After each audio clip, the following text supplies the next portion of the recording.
Sveiki! Šodien es jums pastāstīšu par ādas kopšanu, lai jūs varētu kļūt par īstiem ādas kopšanas ekspertiem. Dažādiem ādas tipiem ir nepieciešama atšķirīga kopšana. Tādēļ svarīgākais uzdevums ir noskaidrot, kāds ir mūsu ādas tips.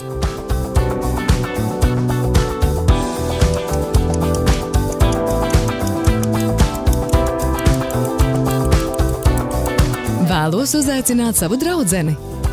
Ir 4 galvenie ādas tipi – normāls, sauss, taukains, kombinēts. Ja jūs vai jūsu klients nezina, kā var noteikt savu ādas tipu, tad ziniet, tas ir vienkārši. Ja dienas laikā nerodas nekādas nopietnas problēmas, ādai nav spīduma, kā arī nav manāms kairinājums, tad jums ir ļoti paveicies un jums ir normāla āda. Tomēr, lai saglabātu skaisto un veselīgo izskatu ilgi, ir ļoti svarīgi regulāri mitrināt ādu.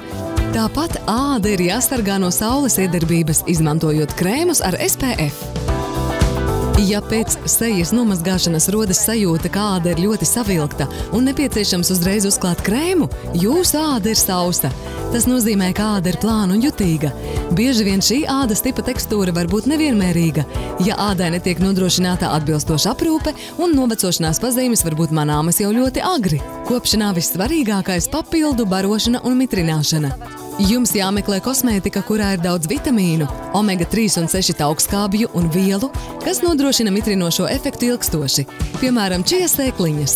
Atcerieties, ka tās uzsūdz 12 reizes vairāk ūdens nekā pašas sver.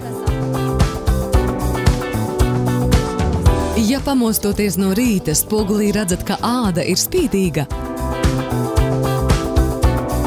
tad jums ir taukaina āda.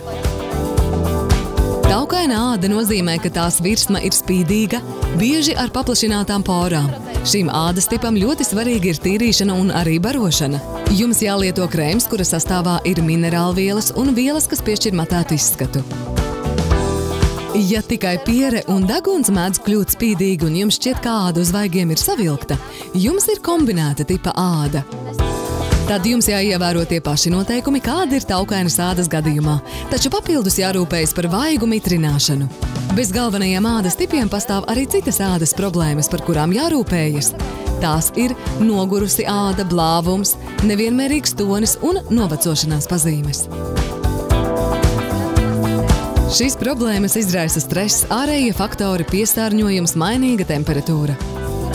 Āda var izskatīties pelēcīga, ne tik veselīga, kā gribētos.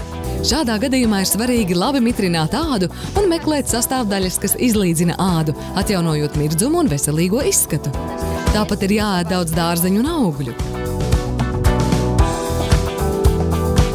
Ja āda ir nobriedusi, tad te ir nepieciešama daudz nopietnāka aizsardzība. Pret novecošanās kopšana jāsāk aptuveni pēc 35 gadu sasniegšanas. Ir 2 galvenās ādas novecošanas stadijas. Pirmajā stadijā parādās krunciņas ap lūpām un acīm. Veidojas nevienmērīgs sejas tonis. Tad ir svarīgi nostiprināt ādu balstošās šūnas. Veicināt kolagēnu un elastāna veidošanos. Krēmā jābūt antioksidantiem, kas palīdz palēnināt ādas novecošanās procesu. Otrajā stadijā krunkas kļūst dziļākas un pamanāmākas. Bieži vien āda ir arī ļoti sausa. Krēmam ir jāstimulē kolagēna ražošana ādā, kas palīdz nostiprināt ādas atbalstu un dziļi baro un nostiprina ādu. Rezultātā jūs iegūstat stingrāku un piepildītu ādu. Neatkarīgi no jūsu ādas tipa par ādu ir jārūpējas. Pareiza ādas kopšana ietver tīrīšanu, tonizēšanu, barošanu un mitrināšanu. Tīrīšana ir ikdienas kopšanas pirmais posms. Kosmētikas netīruma noņemšana ir pamats turpmākai barošanai. Te nekas nav piebilstams. Tonizēšana. Es zinu, ka daudzi no jums patiešām nezina, kāpēc tonizēšana ir ieteicama. Kāpēc jālieto toniks? Kā tas atšķiras no tīrīšanas produktiem? Viss ir ļoti vienkārši. pH līmenis var tikt izjaukts vairāku iemeslu dēļ. Tonika uzdevums ir atjaunot ādas dabīgo pH līmeni. Tādēļ tonizēšana ir tik svarīga.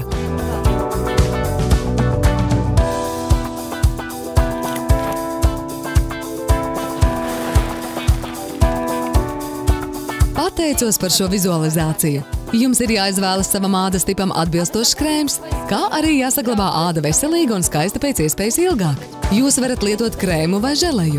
Želejas konsistence ir vieglāka un vienmērīgāka. Krēms satur SPF, kas pasargā jūsu ādu dienas laikā, kad esat pakļauti saules gaismas iedarbībai.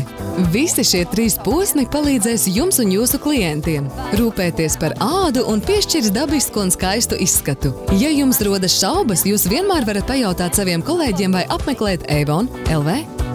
Un nu ir pienācis laiks atvadīties. Uz redzēšanos!